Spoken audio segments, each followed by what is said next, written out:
Hi friends, I wanted to do a little video highlighting my epiphytic cactus collection. This is the spring of 2020 and these are the plants that I have out on the front patio. Most of these are Rhipsalis. This is Rhipsalis mesembryanthemoides. It's a mouthful to say. It is an epiphytic cactus. Grows on the jungles of the tropical rainforest in Brazil. It gets little white flowers and has little berries eventually. Here are some more berries. Let's see. A few more berries. Very cute. It's got nice growth that kind of looks like an ice plant. So that is Rhipsalis mesembryanthemoides. And here we have an Epiphyllum species. This is Epiphyllum anguliger. And hopefully we'll have some flowers on this in the fall or late summer. It's a species of Epiphyllum. And I believe the flowers are white. This one has not bloomed for me yet. I've only had it like I would say a year and a half.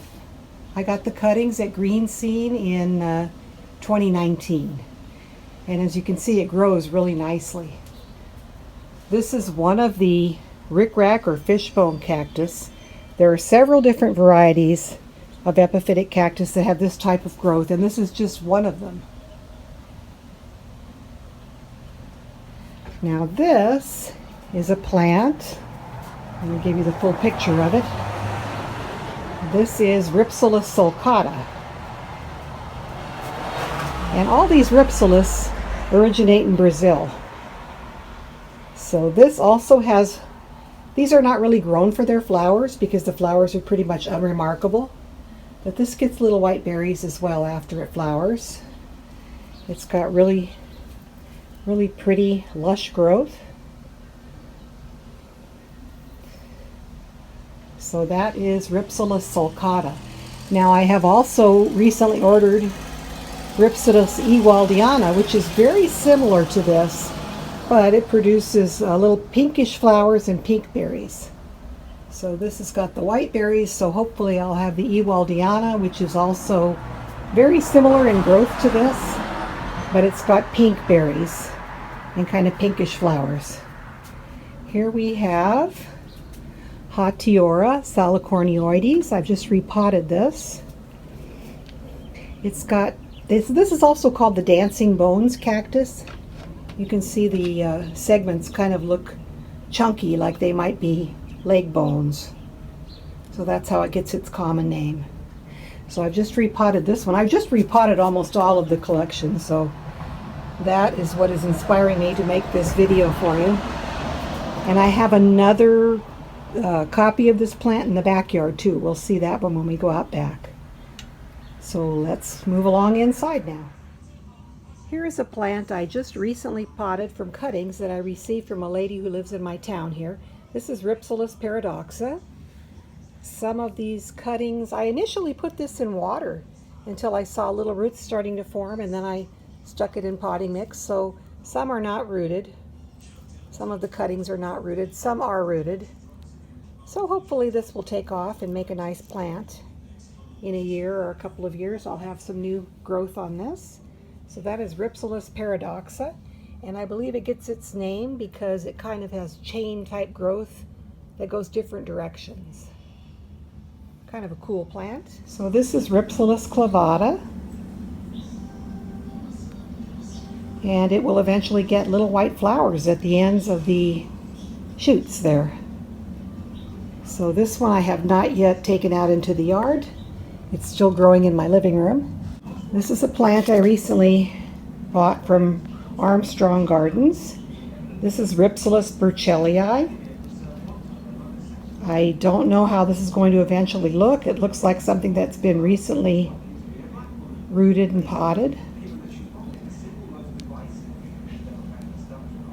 So that is Rhipsalis burchelii. This is Lepismium houlettianum. It's just fairly a new start. Just rooted and starting to grow. So hopefully that will take off for me. It's still in my living room growing area. So let's go out back and see what we have out in the trees that have recently been repotted. Now this is something interesting I wanted to show you. This is a cutting of the Epiphyllum anguliger, and this is a little cutting of the Rhipsalis clavata. This had actually fallen off my plant, this little clavata cutting, and it was sort of shriveled up. It didn't have, roots or anything. So I stuck both of these in this pot of what I had on hand, which was just some bark and some giant number 4 perlite. There's no peat moss or any kind of oak leaf mold or anything. And I put it in this clear cup, and you can see the clavata has shot roots way down to there. Look at that. And the other plant has also got some roots. So there is the spot where the end of the Rhipsalis clavata went, and those are the roots coming off of it. So you can kind of trace them down. Look, they're really extensive and long, going way down. And I assume those other roots at the bottom are from the Epiphyllum anguliger here. So that is to show you that you really don't need much moisture retentive materials. I just rooted these in bark and perlite. No soil, no coir, no oak leaf mold, just bark and perlite. It is such a good feeling to have these plants repotted and moved outside. They look like they need a little more light. This is a plant that I bought as Rhipsalis agudoensis, but it isn't. It's Tropiflora version of agudoensis, and I believe that's been microscopically tested as Rhipsalis goebeliana. So there is that, which I recently started maybe 5-6 months ago. Okay, and it's hanging underneath my walnut tree here. And here we have Rhipsalis baccifera.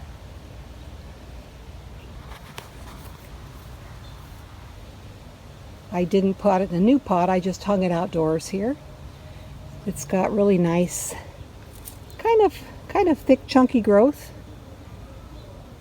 So that is baccifera, and I have a different species of this as well. This is my rather small plant of Rhipsalis pilocarpa.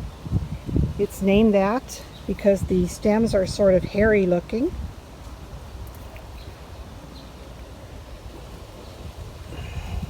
Pilo means hair, so it's kind of an unusual plant. It's just starting to take off. It's been indoors, and it's going to stay out here from now on. So that is Rhipsalis pilocarpa. Here's a bromeliad I've had for, oh gosh, probably 20 years. It started from one little piece and now it's a huge thing. I don't do anything with it. It's not even mounted on bark. I have just stuck it on this pot. And it did flower.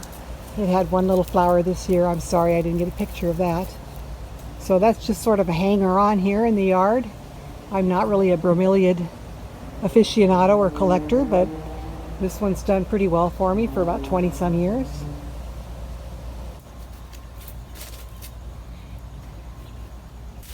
Here we have a plant that I'm really crazy about. It's so fun. This is Lepismium cruciforme spiralis, and it got that name because the branches kind of spiral around. So really cool. It gets little white flowers. And hopefully we'll have some little berries on there too. So that is Lepismium cruciforme spiralis. It's growing like wildfire. Look at this branch here. Crazy. I've only had this plant for, I'd say, about 1.5 years. And it's doing great. It loves this spot here. It gets a little more sun. In the winter, I did not bring this in. I left it outdoors. It got a little light frost. It didn't bother it a bit. So that is, look at that spirally branch. So that is Lepismium cruciforme spiralis. Here is the other Rhipsalis baccifera, and this is a species. Almost all these cacti are from the Brazilian rainforest. This particular variety is from Madagascar. So it's believed that probably birds took seeds and they ended up in Madagascar growing there. So that's Baccifera mauritianus. It's evolved a little thicker stems than the Brazilian Baccifera. Here we have a nice fine stemmed variety. This is Rhipsalis campos-portoana. I'm going to take it down so you can see it a little more easily. It's a very pretty plant. Look at that.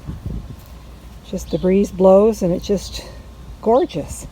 And I've been growing this plant since I've lived here at this current address for about 3 years. I started it from just one tiny little cutting, and it really took off this year.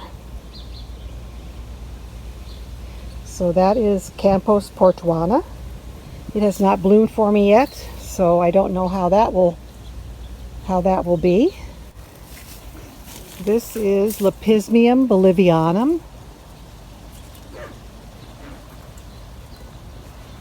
Growing nicely here under the tree.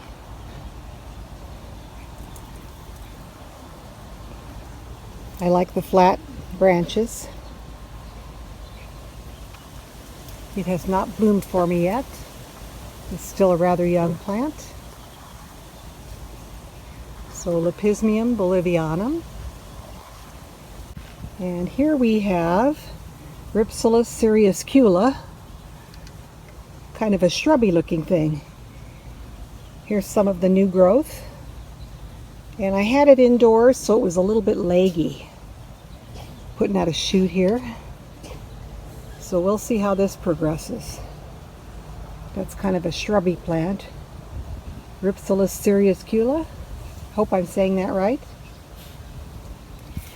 Here is Lepismium cruciforme, and this is not the spiralis type, just regular Lepismium. Lepismium are noted for the little hairy nodules here at the areoles. So that is the regular Lepismium cruciforme. I just repotted this. So we'll see how that does. Now this is a little success story of mine. This I started from one segment, this little segment here, about 1.5 years ago. That's Rhipsalis rhombea. And now it's developed, I don't know, 4 or 5 segments beyond just the original. I just repotted this up today. It was in a tiny, tiny little pot. So we'll see how that one does. It's about 1.5 years old, growing from one leaf segment.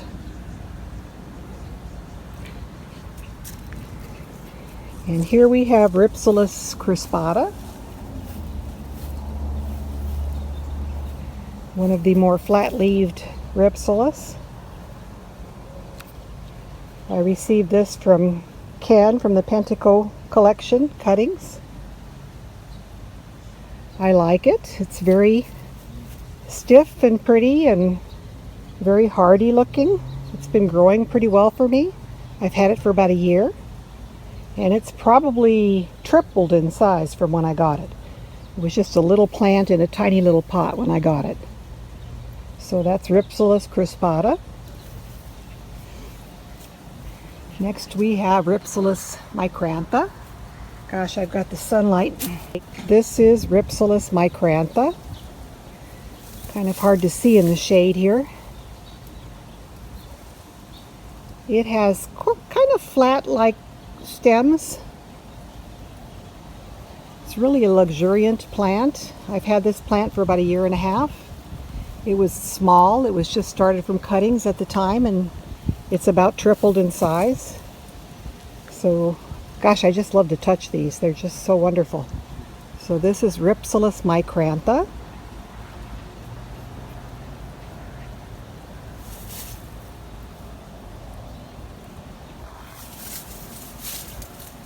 Really nice plant. And my very favorite of all the Rhipsalis that I have, I'd like to get back so you can see it. This is Rhipsalis occidentalis. And again, this started from just one cutting with a few segments in a small pot. And look how gorgeous this thing is. Very lush. Just growing like crazy. So I've had this for approximately, well, just like the rest, I started really collecting my Rhipsalis in earnest about 1.5 years ago. So there is occidentalis. Just my favorite. I love it. I just love, love, love this plant. It's so beautiful.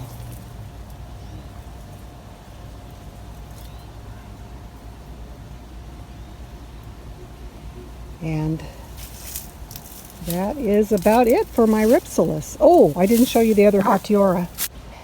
Here is the other Hatiora salicornioides. Let's see.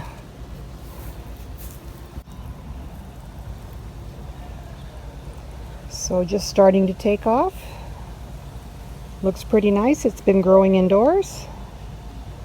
And hopefully next year it'll be at least double this size. Okay, so that is it for my collection of epiphytic cactus, minus the epiphyllums. Take care and have a very pleasant evening. These are really super cool plants to collect.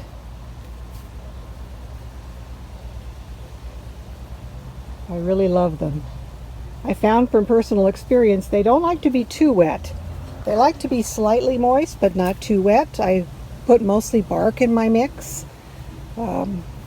Mostly bark, a little oak leaf mold, a little perlite, and they seem to be doing okay. So knock on wood. There's that beautiful R.micrantha again.